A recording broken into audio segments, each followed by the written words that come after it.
Hey everybody, welcome to the stream. Hello, it's me. You're in the pig pen. I'm your art guy, Mr. Pig, and I'm gonna be drawing this cat dude who has like a big snurpet, sea serpent type thing wrapped around him, and I'm just gonna kind of work it out with a inking brush and then see where you can get with it. Hopefully I can get to like a painting part of this image, but yeah. We're going to listen to some Doom music, so please feel free to ask questions in the chat, and even though I'm listening to music and whatnot, I'm still here talking, so hello.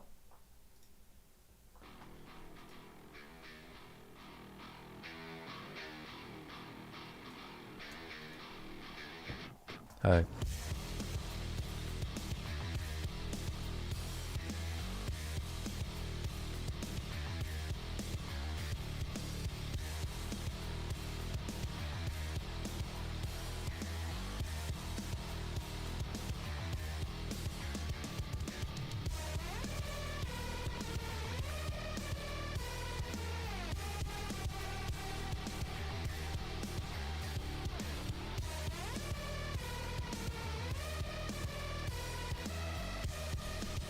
I'm doing like a sketching ink pass on this, so I'm kind of working things out.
Have I ever commissioned another artist? Yes. I commissioned Brad Rigney to do artwork for Steve Lichman.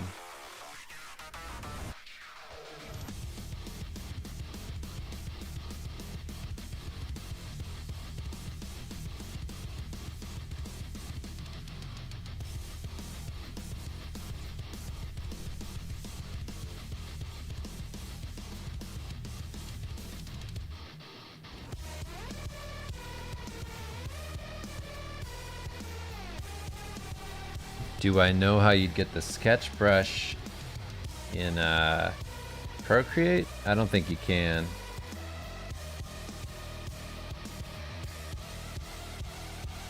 This is just a Krita brush. I don't think Krita lets you save the brushes in here and put them on anything else.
Yeah, this is real-time AI art.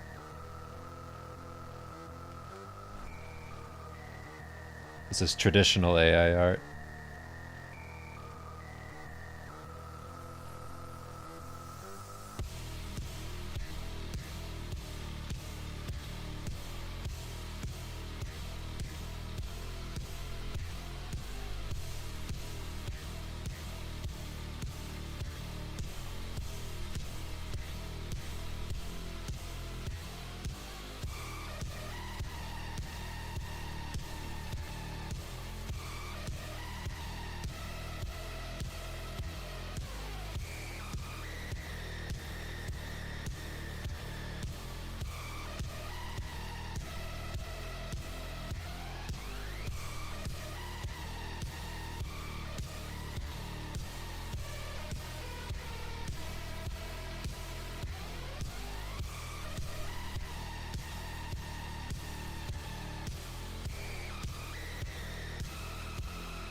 I'm probably going to flesh this out in Clip Studio with the pencil brush just to get the details in there before doing the final. This is just kind of implying some details and things so I have something to flesh out when I do the pencil drawing.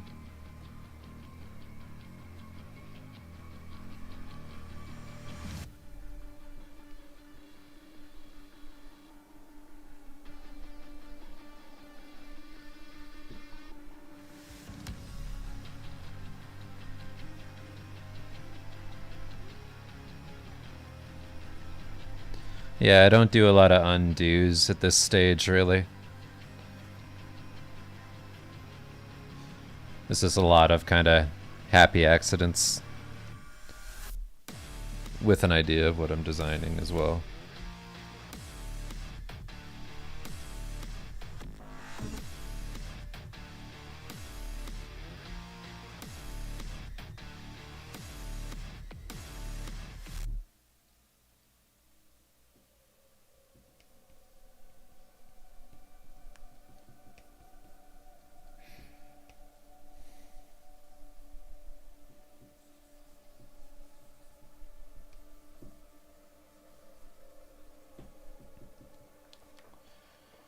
Fuzzy Whisper, in response to your question about the kind of pressure sensitivity feeling of this brush in Krita, I really think it's just, I mean, it could be a matter of your brush sensitivity within Krita itself.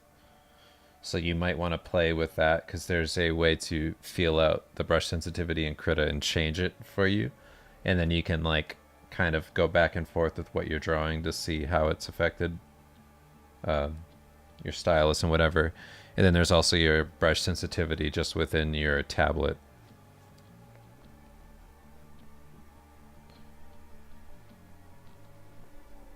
There's also a chance that it's just your, you know, RAM or something, where you're, or I don't know what Krita relies on mostly, but I know that if your computer's not powerful enough, sometimes that can affect it as well.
What am I thinking about at this stage?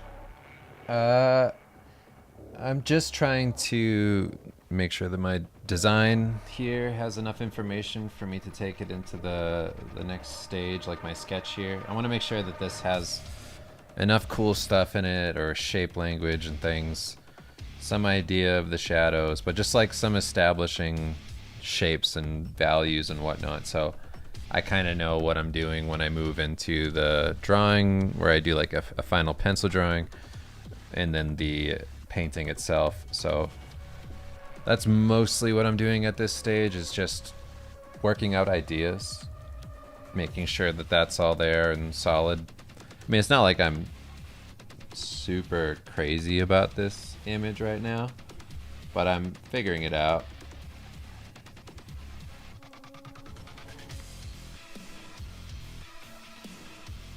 But that's mostly what I'm doing, is I'm just trying to plan stuff.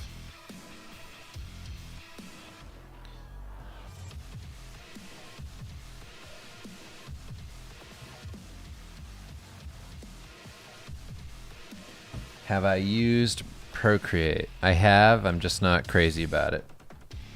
I have to turn my screen black for a second, so that's what's happening right now, because I don't want you to see my NDA work that I can't share. But I am still here. I'm just saving this and bringing it up in another program.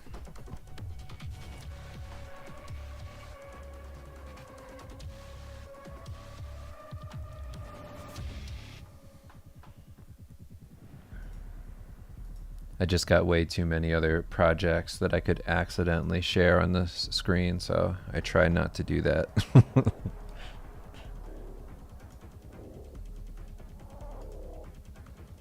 All right.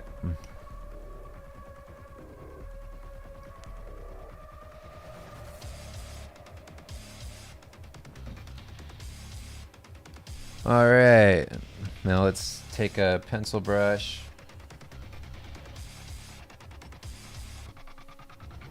And let's just do some boring stuff.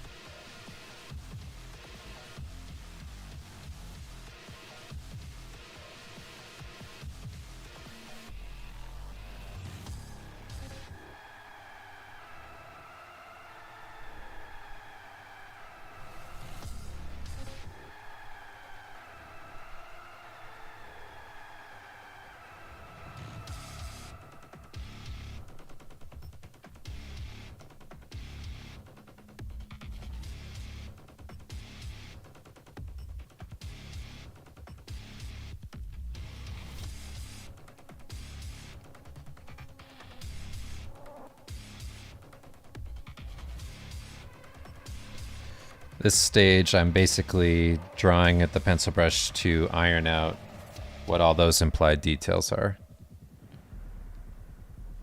so I can figure out what everything is.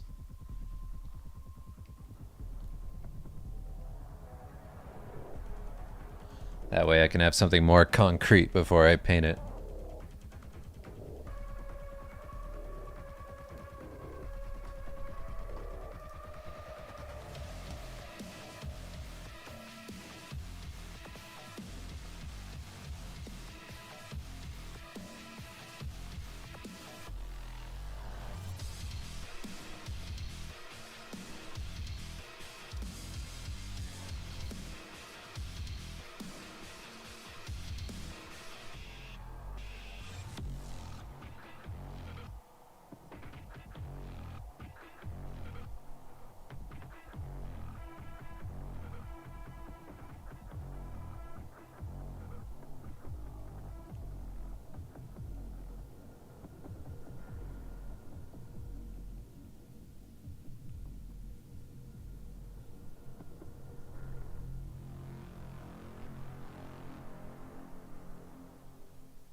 Oh yeah, I don't know if I mentioned this, but this is Clip Studio.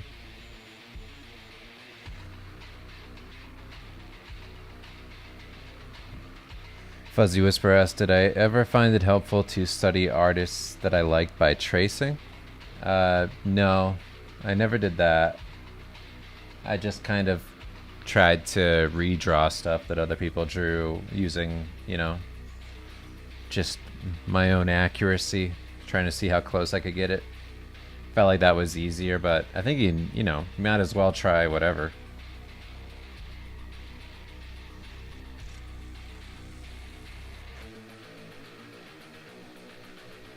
I've heard that that works for some people, stuff like that. The problem is when you try to pass it off as your own. Can't do that.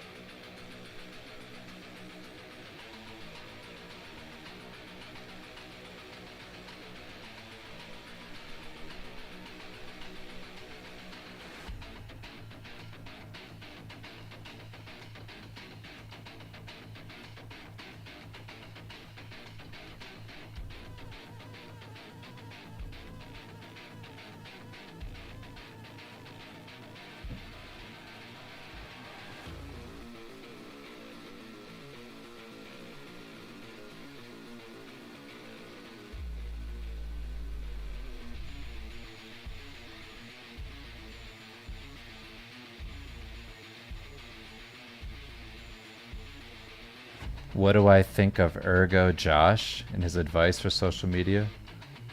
I have no idea who Ergo Josh is.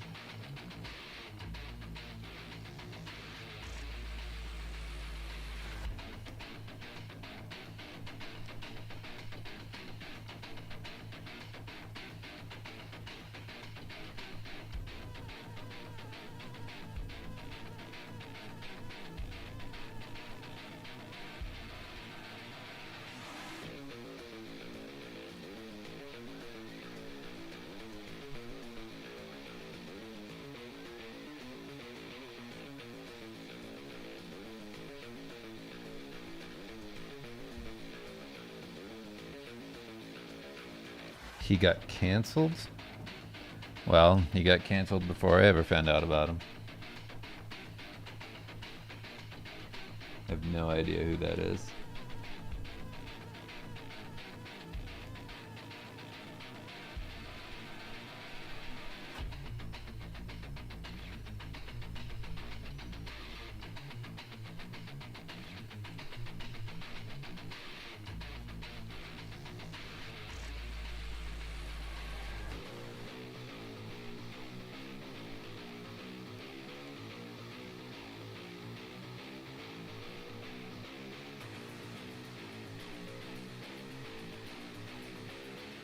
Is Ergo Josh somebody super popular or something?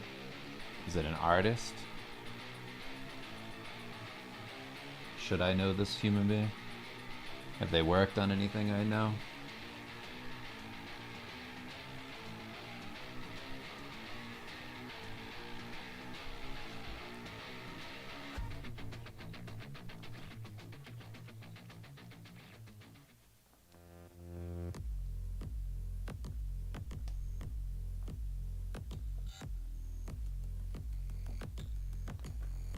Why are y'all hating on Ergo Josh?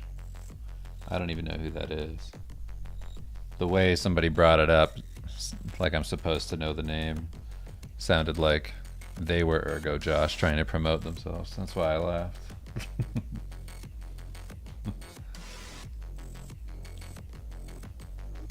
Have you heard about Dave Raposa? I don't know, he's doing something pretty cool. You should go check it out.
But none of that helps me. He's an artist on social media. That's every artist on the internet.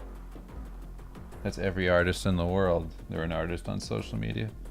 I get that. I'm a guy who lives on this street.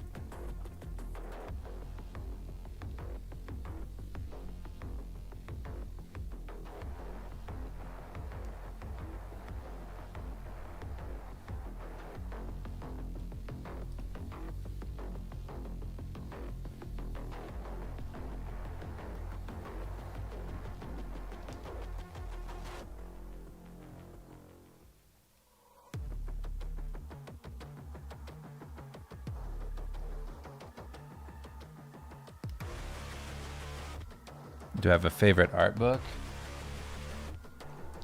I have a lot of art books that I like. They're all for kind of different reasons, though.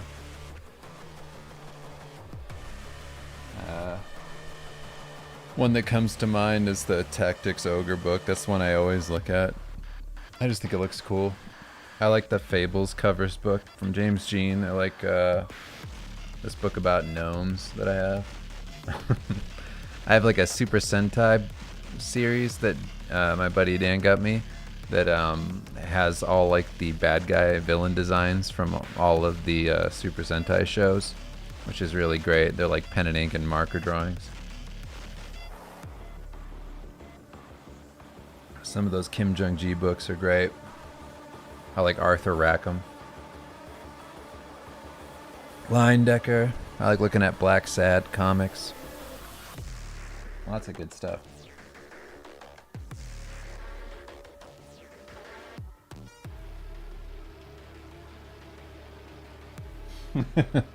He's a not lowish. That's pretty funny.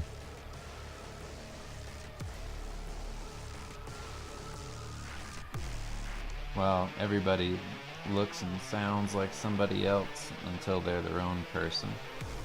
That's the way it goes for pretty much every artist. Nothing wrong with looking like another artist for a little while before you find yourself.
I wish I was drawing that DBZ cat. It'd be a lot simpler than what I already started doing.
I didn't, Kimmy. Uh, no, I'm not looking at anything for reference for the armor. I'm just making it up.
just laying in some shadows here. Easy way of fixing my sketch here to be a bit more rendered. I just need to follow the shadows, so when I go in and I do my painting and grayscale stuff, that it all translates. Alright. Okay. And now I can jump back over into Krita.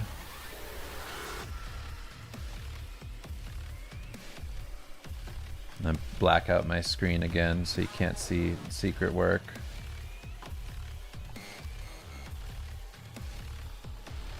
Save it.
I'm just waiting for things to load.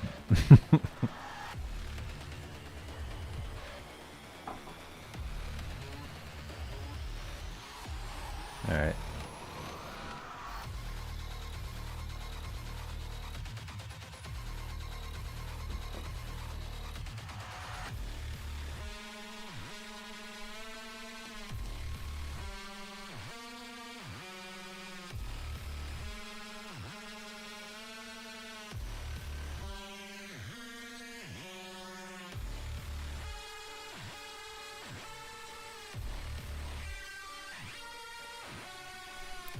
Okay. Now I can start rendering.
Zane. I don't know if they reached out either. There's a good chance they did, and I was just terrible. I just didn't exist.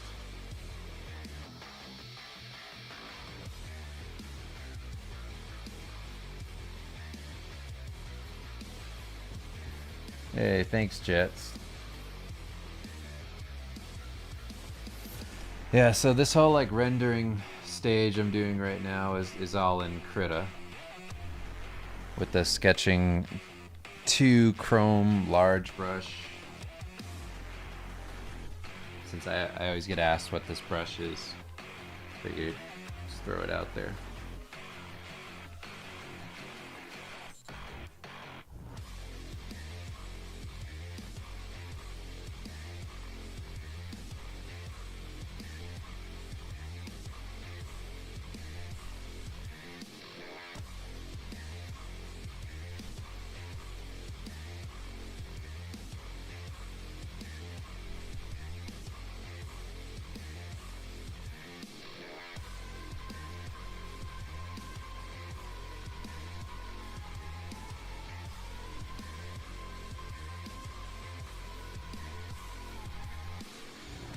Yeah, I'm working with a massive brush right now, but the Krita and also like Clip Studio, they don't react the same way as brushes do in Photoshop, where you can't really get super expressive lines in Photoshop with like a ton of variance depending on your pressure sensitivity the same way you can in Clip and Krita. There's like I can have this huge brush selected and get very fine lines and then very thick lines, and yeah.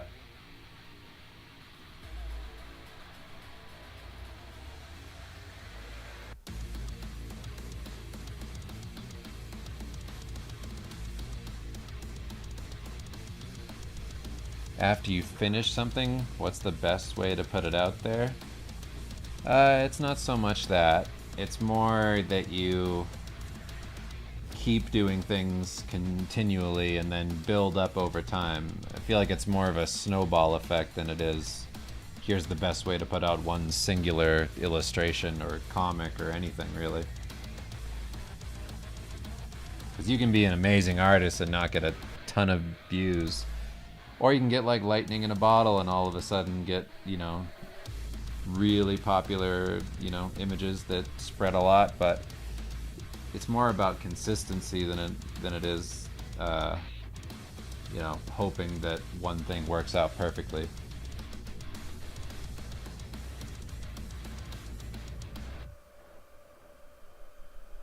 It's just a slow build over time, really.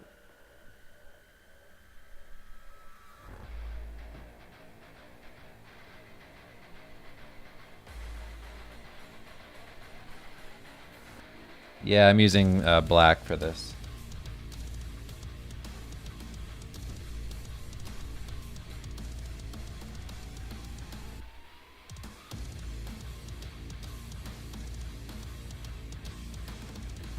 Well, it's not about trying to be popular.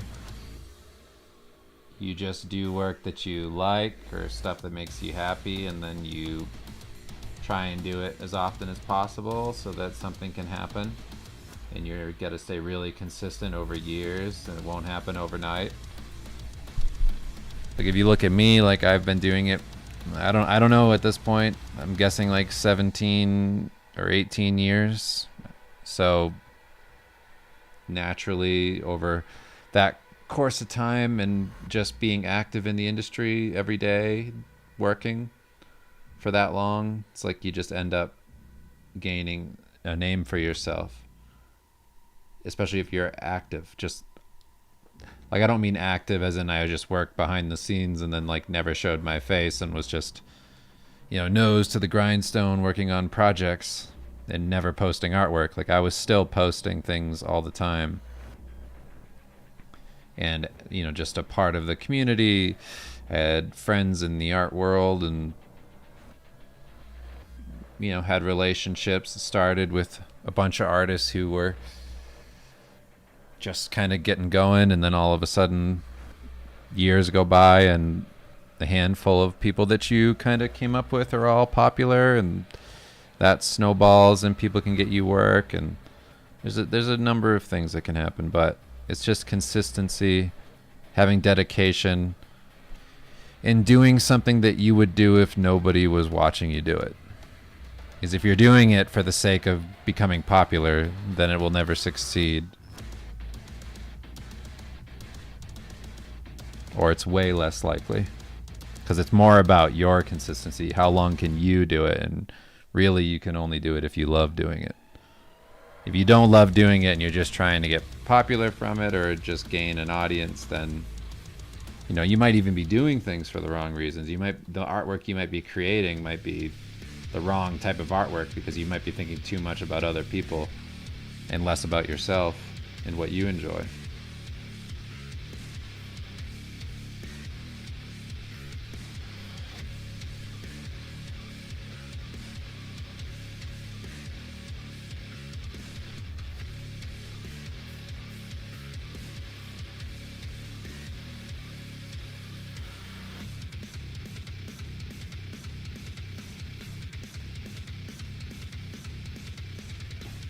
Yeah, running a Kickstarter for a digital comic is definitely viable, Riley.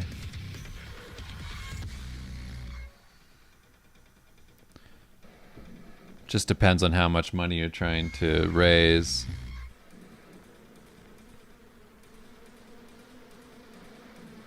Obviously, having like a good plan for it and everything.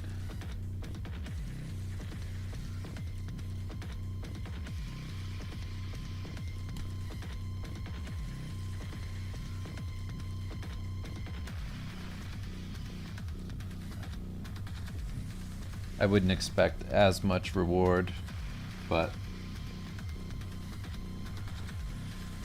it's worth a shot. Is it better to start posting now that I'm like meh, or wait till I'm good? If you wait till you're good, then you'll never post. So I think as humans, we definitely have the tendency to think everybody's looking at every one of us individually, and that's just our ego getting in the way. Nobody's looking at you, so who cares? Even the people who are really great, you see their artwork, you retweet it, and then you look at the next shiny thing and keep going. You don't like froth at the mouth for everything that they do all the time.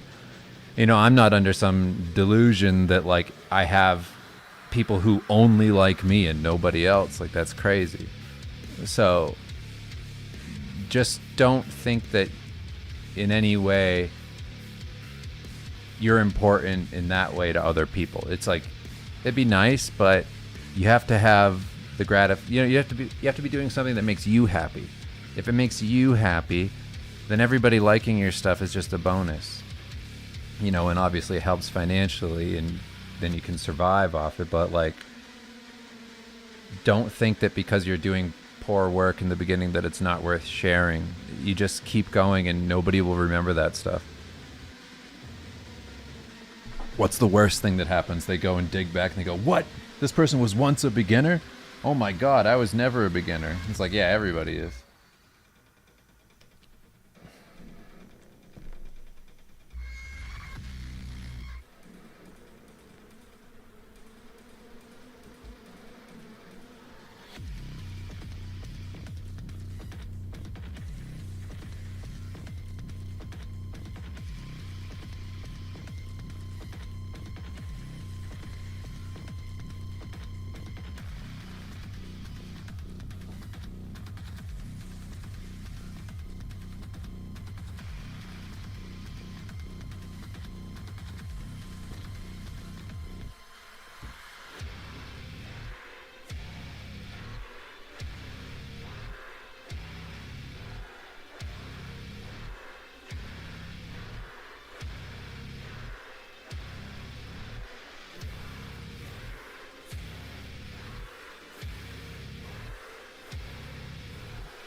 Do I use any plugins for Krita? No, I don't. I mean, I probably should try some, but I'm pretty happy with what I've been using in the program. I was laughing at all the questions Kim was, at all the dumb posts Kim was deleting in the chat.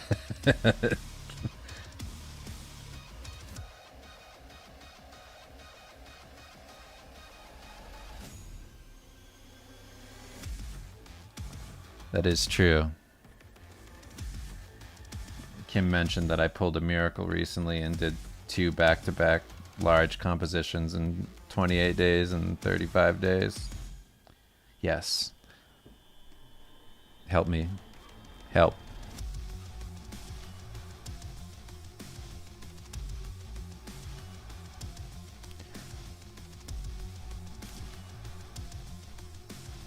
I both enjoy doing large montage images of 1,000,000 characters and hate it at the same time.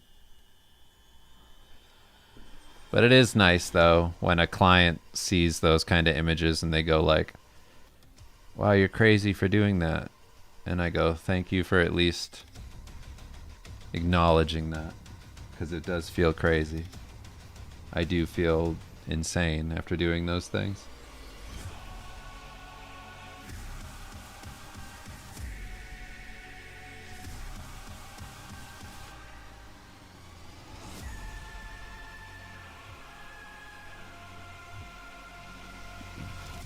What's been nice, though, is that I just decided that I could do those things, and then I really just went kind of heavy on it for a while until it became something I could do. I didn't know I could do it. I just decided I was going to do it. Then I was like, all right, I always liked those kinds of images from artists, and I'm super intimidated by them. Let's just start doing them. And now that's almost exclusively what I get hired to do. I can't complain because I'm doing like dream jobs, but it's so much work. It's fun though. You know, when it's fun when it's fun. Sometimes it's just insane. Because I'm like, God, I could just draw character designs. Why am I doing this to myself?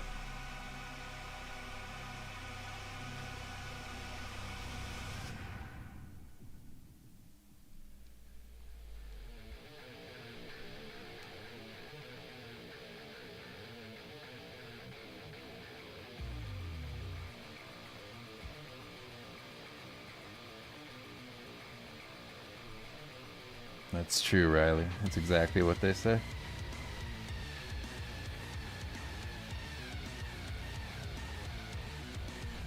What do I do with clients that keep changing their minds? I used to have those before I was working on like more like large games. Thankfully, the more work you do like on bigger IPs and things, the less attached people are to them personally. Where you get a lot of that kind of feedback when it's somebody's original IP or something like that they're commissioning you to work on. That's when you get people that are very, you know, precious with everything that they're paying you to do. Or people that are very bad with like paying artists. They're always the most picky. So yeah, I know enough now where I can like feel the personality type of whoever's hiring me just in the email or just in their questions. And if that's something that I feel, I don't even bother doing that type of work. How I did it in the past was I just did pretty much everything and then charged for revisions. I was like, okay, if that's what you want to do, that's cool with me. You know, I try not to have any sort of personal attachment to the projects in a way where if I feel like they're going to change a bunch of stuff, that I'm not going to be hurt by it. I tried to distance myself enough to be like, well, this is work I'm doing to get paid. I'm going to do the best job possible, given, whatever constraints they give me. And then if they change a million things, it's fine. It's their money. They want to do that. That's cool. It's their project. So I'm just the artist they hired for that particular project. It's always, infinitely better when they just have complete trust in you and they're just like, just do what you know is going to be good. And I'm like, okay.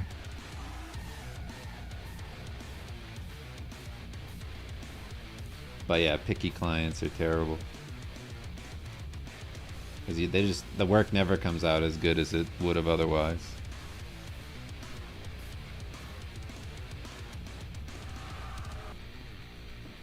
Sometimes, clients offer certain things, and when they offer, like certain suggestions, it's way better than what you were thinking. But that comes down to art directors that you're working with. There's some really great art directors.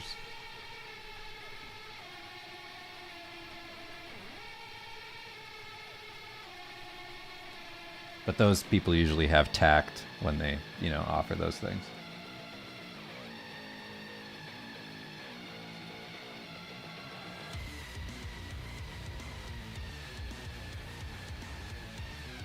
You were watching Gamer Ranks and they flashed my Logan painting. Cool.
I don't like that one.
If you had skill stealing powers, you'd steal mine and leave me sad. I just start, if you did that, I just start going again. Keep studying. Get back to here. I know how to do it.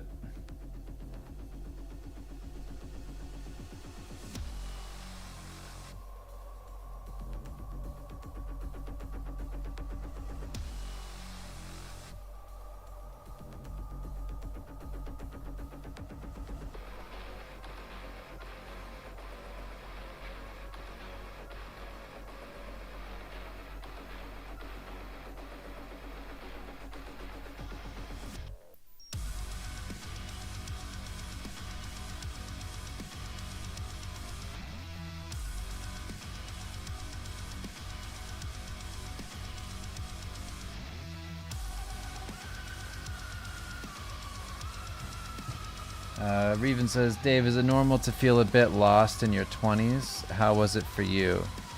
I knew what I wanted to do in my 20s. I wasn't lost in that respect. I started working as an artist. I mean, honestly, I started working when I was like 16. Then I got my first job working on that Holy Diver Kill Switch Engage music video when I was like 18, 19. But like I always knew what I wanted to do, and I just studied and studied and studied, like, and I worked through all my 20s. The lost bit for me was that I was so career oriented that I did almost nothing else. It's like the only thing I did was work constantly. And I think I missed out on a good chunk of my 20s because of it.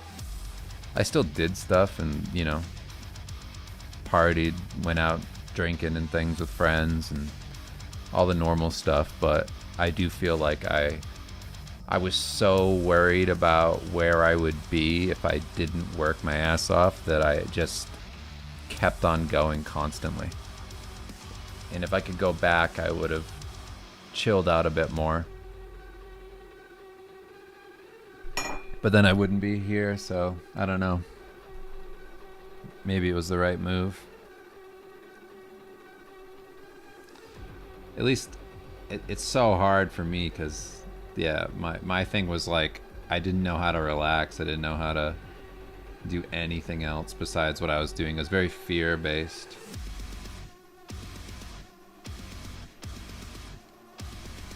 But I was also super motivated.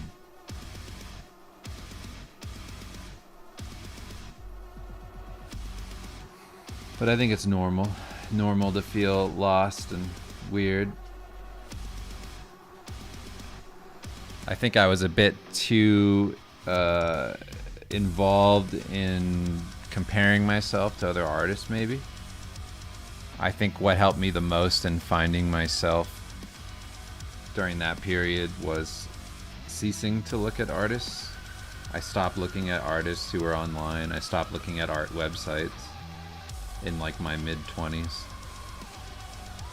And then that helped me kind of become myself. Start doing things I wanted to do and not things that I thought people wanted to see from me.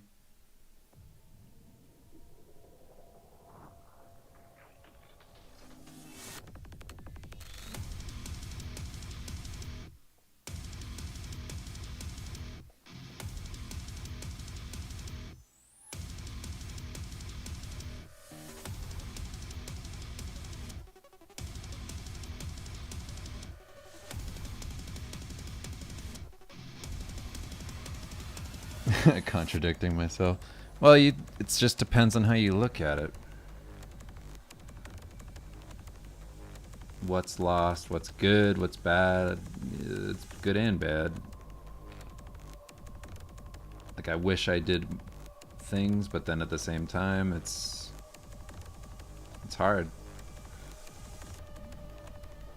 Is this, you know, if I look at my life right now, I would hate to not have this at this point in time.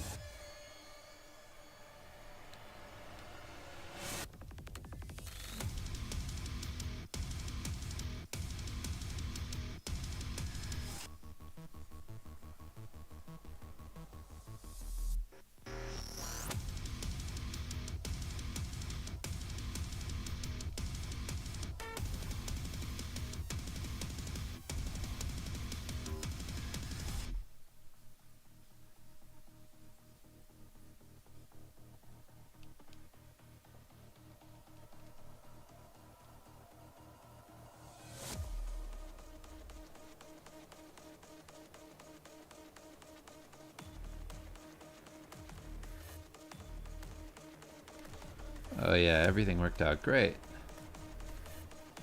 But my advice to younger artists is try to schedule breaks or something.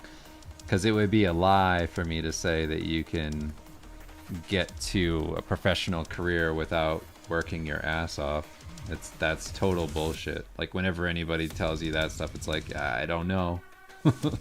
You might get lucky with something, but to have just a purely skill-based career that, you know, like the merit of your work got you where you are, then unless you're just very intelligent with how you approach your learning, then I feel like there's no other way than just putting in tons of hours, like, and that's it. But you should still take breaks. Like, I get more done now than I ever have in my life, and I take off time. You have to really, like, block out chunks of time in your day where you're just working super hard, and then you do take breaks. But when you're working, you're doing nothing but work, and you're very focused. Like that's kind of what I would do differently. I'd go back and just be like, okay, I'm working for 10 hours today, and I'm just super focused during that time. And then when I'm not doing that, get good at kind of switching that part of my brain off that's work oriented and do something else and feel okay about doing something else. I can do that now, but it's almost like purpose kind of dictated that, where like having children really made it so I get out of the work mindset and switch over into being a dad, switch over into being a human being and not just somebody who's always thinking about the, you know, million deadlines and all that shit that can kind of take over if you're not careful. Which when my life was all about work and I didn't have a family, that's kind of all I did, and that felt unhealthy. So balance is definitely important, but you're never going to escape hard work. It's just how you do it. Like if you find yourself like, yeah, I'm at my desk 12 hours a day, I work 16 hours a day, but you're also watching YouTube videos and just sitting on social media or anything like that, it's like then you're not actively working during that time. If you can shut off your phone and just sit down and work during those allotted work hours, then that's healthier, and then be normal when you shut everything off.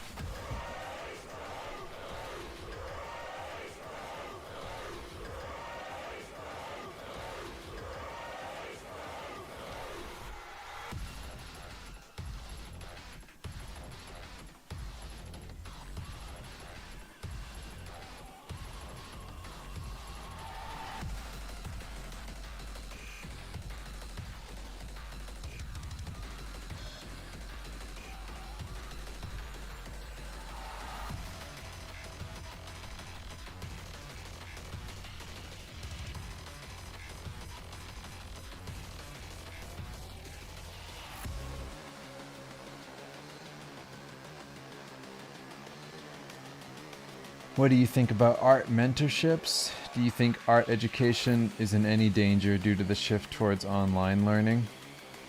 I mean, all I've ever done is online learning, so it's hard to tell. I never had a mentorship or anything like that, and I didn't go to art school, so I'm not the best judge of it. I never really got a lot from videos and things from people, you know, like that. There was like a whole era of everybody doing Gumroad tutorials, and it's one thing to just have there be a million videos that say like, this is how I do that thing, and it's another thing entirely to be a good teacher.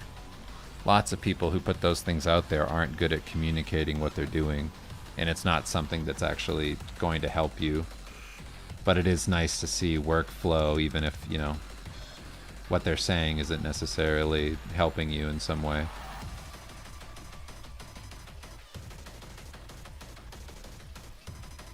Because, you know, you can, if you know enough about what they're doing, then you can kind of follow it.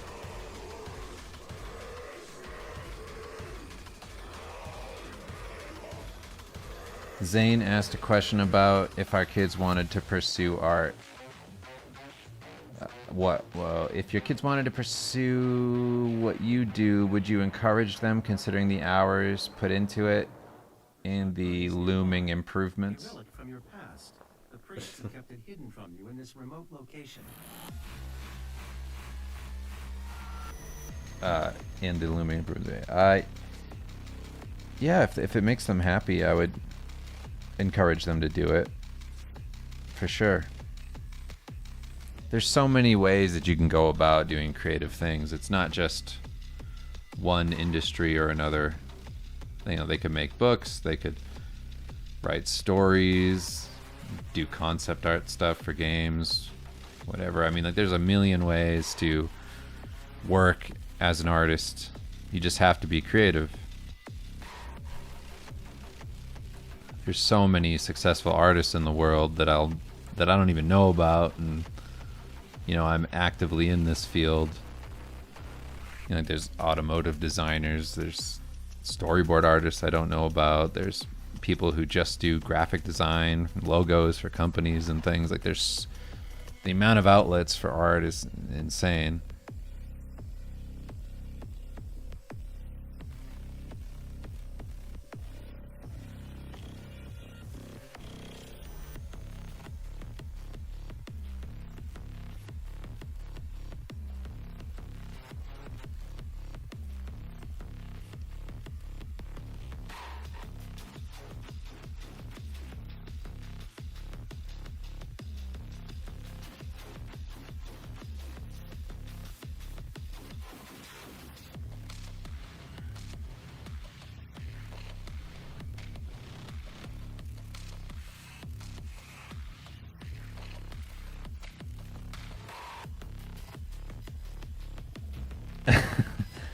Michael says, off topic, but I remember standing next to you at a Massive Black workshop, and you were talking to Carl Kapinski about how you ate a Snickers off the floor. And I'm never gonna forget that as my first impression. Yeah, absolutely. I remember that. Not the workshop. I don't remember telling that story. But I remember when I was walking down the street with my friend. It's actually grosser than maybe you remember. I was walking down the street with a friend of mine when I was like 16, and there was a candy bar in the middle of the street, and I picked it up, and it had been half run over by a car, and I just opened it up and ate it. It was a Snickers bar. That's the Snickers bar I ate off the street.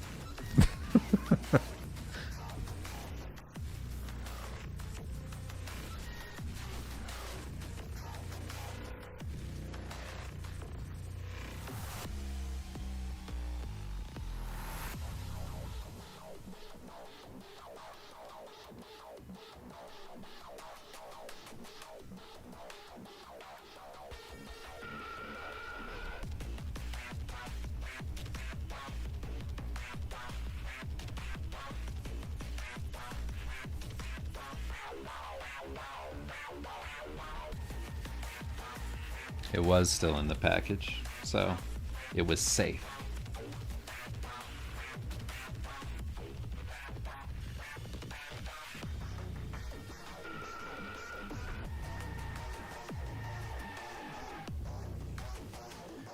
Yeah, I taught myself. Just looked at what other artists did and talked to other artists, and then just through trial and error figured out what to do and how to study and all that stuff. And I didn't really read any art books, but I looked at a lot of artists who I liked, and, you know, classical artists. Ilya Repin and fucking, you know, like old Bern Hogarth books and Loomis, all that stuff. Yeah.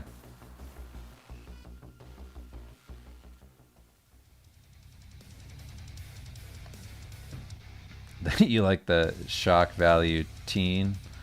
I actually wasn't trying to be shocking. I was with only one friend, and it was just to be funny, really. And I also wanted to eat it. So yeah.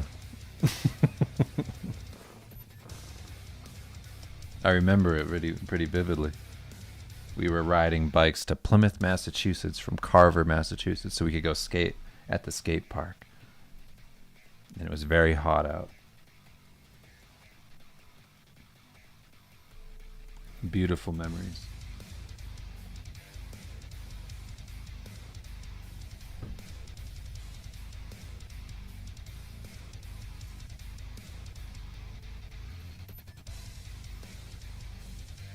I've definitely done things to be, that dumb jackass phase that everybody went through in the Tony Hawk Pro Skater 2 time period, the 2000s.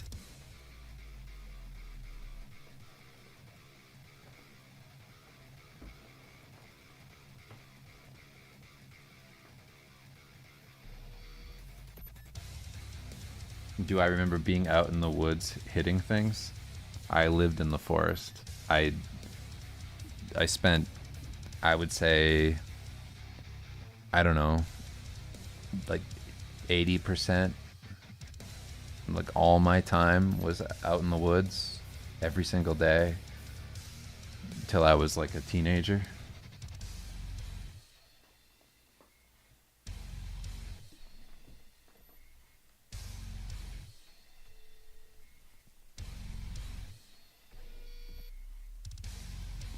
When I was like 8 years old, I fought a water moccasin with a fishing net to catch frogs with, and I beat it to death, and it had really long fangs. And then I threw that one on my roof and let it cook in the sun after I beat it against a tree. I was just a little boy who lived in the woods who fought animals all the time. I had a Chow German Shepherd mix dog named China, which was my dad named it that because it was a Chow and he knew that those were Chinese dogs, and that's about the extent of why that dog was named China. And I had tons of weapons. I had a bow and arrow that I had all the time. I had 2 machetes. I had lots of stuff. And then I just got in fights all the time. It's just a completely different life.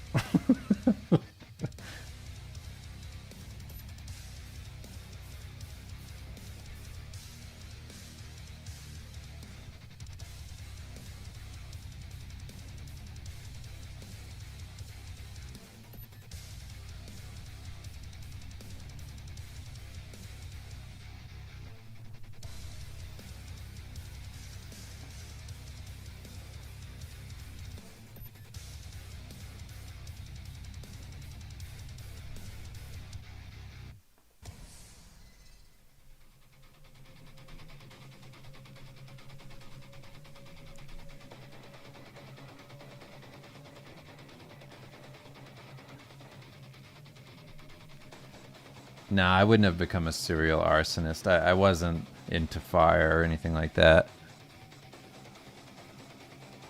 But I was definitely into chasing animals and having snapping turtles fight each other and things like that.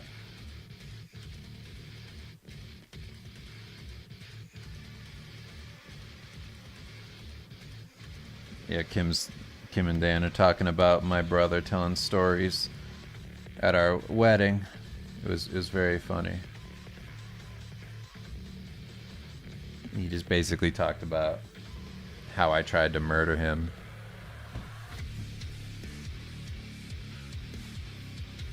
And then how I fought animals.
I mean, if there's a multiverse, there's a version of me that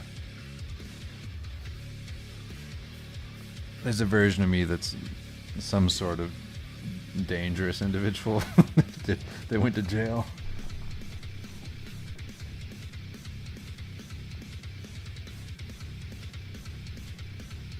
Any advice to be less cringy? Be very self-aware. Be able to identify things that you don't want to be like in other people and go, do I do anything like that?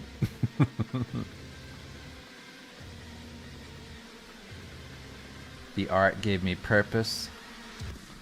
Yeah, I think art actually helped me a lot because I was definitely on a bad track. I was trying to find anything to not work.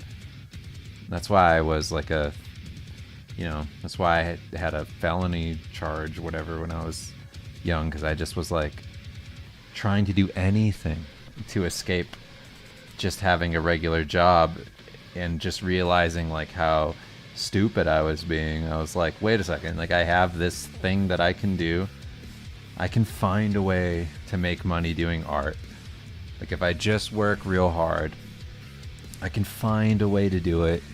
I have to just, like I skateboarded for a really long time, and I just thought if I put the same dedication to art that I did to skateboarding, where I just did it every day for like 8 hours, I was like, I bet I could become good. And I had such like I had so much confidence back then. My dad put a bunch of confidence. He always told me that I was like, I had a Midas touch. I was like this golden child that could do anything. And, you jokingly like laugh, whatever, you believe it when you're a kid, but you don't, I don't know. Like I believed it and I didn't believe it, I believe it because my dad clearly loved me and wanted to put that in me, that belief. But then when I started doing art, I was like, I got so motivated to do something with my life that I decided to believe that and just push super hard. And even if it wasn't true that I could be this great thing, if I believed it, I'd get close. And then, yeah, just kept doing stuff until I'm here now. So, yeah. That's really it. But there's definitely a version of me where things didn't work out. It was very cool, Dan. Now I am a dad, and now I don't have one. So it's, I get to at least be a cool dad to little boys.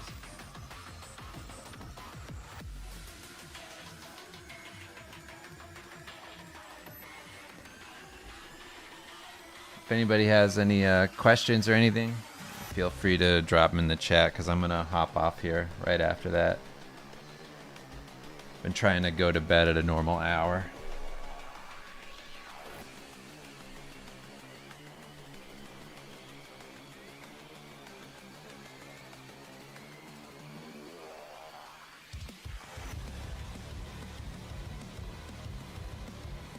Can I roleplay as our collective dads and tell us the same? No way. I tried to do that for a long time. Not be a dad, but be like motivating to people directly. You don't do that because I know you're joking, but like the reality of that is pretty dangerous, because it's like people end up thinking that like, oh, you're motivating me, like, oh, I'm back for another kick in the ass, and they're like, hey, do you got any words for me? I'm feeling kind of down. And then you're just kind of facilitating this weird relationship that, I don't know, it's kind of gross after a while. So don't do that for people. Let them find that themselves. Because then you end up just being a Tony Robbins person where people pay you to lift them up, and then they get down and they come back, and you're like a service industry, which is silly. Favorite character to draw? It's a toss-up. I like the Guyver, and let's see, who else is my favorite? Venom, I guess.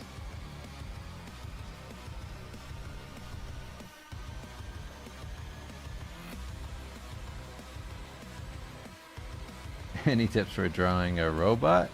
Having a hard time. It's mostly shape language, so focus on, you know, things that are angular and with contrasting shapes within them, so it's not just a bunch of blockiness. You just basically want to evoke the feeling of a robot. It doesn't mean it has to be necessarily like a hard-edged robot. It could be more organic. It could be a bio robot. There's a bunch of different ways to go about it. I have a question. What are your thoughts on some of the devs chiming in on the Baldur's Gate 3 being an anomaly? Saw your art for Larian. It was amazing. Thank you. What are my thoughts on it? I think they're not giving people enough credit when they say that nothing can live up to the Baldur's... Like, they're saying basically that Baldur's Gate 3 shouldn't be a benchmark for all RPGs going forward because the license they had to create that game was kind of unprecedented in the industry, and that's not of the norm for most people developing games. I get that, but I think pretty much everybody knows that. Like, people don't see people doing a Souls-like game or something like that and go, oh, this is going to be just as good as Dark Souls. Like, everybody tempers their expectations.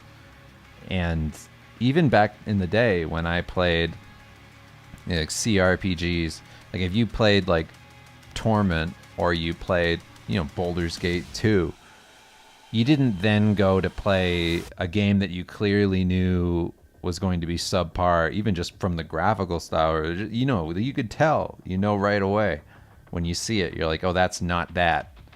You don't then go like, well, this fucking sucks. It's like, no, you know there's a difference between these things. It's like I didn't look at fucking Rocky Rodent for Super Nintendo and think like this is going to be just as good as Sonic the Hedgehog. It's like, no, clearly it wasn't. I could tell just from looking at it, let alone playing it. So I don't think people are that dumb where they're going to be confused that how come this game's not Baldur's Gate 3. I think they will be rightfully confused when, you know, a studio like Blizzard, Activision, isn't making Baldur's Gate 3 level quality RPGs because they have the ability to do that. People will judge the places that have the ability to make something as good as Baldur's Gate 3 with, you know, the financial backing and the time. Like, yeah, then that makes sense to be like, this is possible, so this should be the benchmark going forward. Like, think of how many games have done that. Like, just think of what did GTA do for the industry? Like, all of those things just lift everybody up. Same thing with like Dan was saying, like Final Fantasy VII. Like, that changes RPGs forever. Like, how many games became just, hey, this is Final Fantasy VII again with a different skin and not as good a story? Tons. So, I really don't think people should be worried about it. I think it's like definitely a silly thing to be like, it shouldn't be that good. I'll give you this as a comparison. I once talked to an artist who wasn't like older, but whatever. I basically put it out there that there was some, I can't even remember it exactly, but I want to say there was some sort of drama around older artists not being able to get work because there was so much young talent. And I remember thinking like, well, that's good because that keeps everybody on their toes. It's like, there's nothing bad that's going to come from having competition, then it pushes you to compete and improve your craft and just, or even, find a niche. Like there's so many things that it does for you that's beneficial, but to deny the inevitable because some kind of fear-based mentality is just sad. It's like the world doesn't owe you anything. So it's very strange to have that type of pushback. Like that type of thing to me is, it's like you can't control how people feel.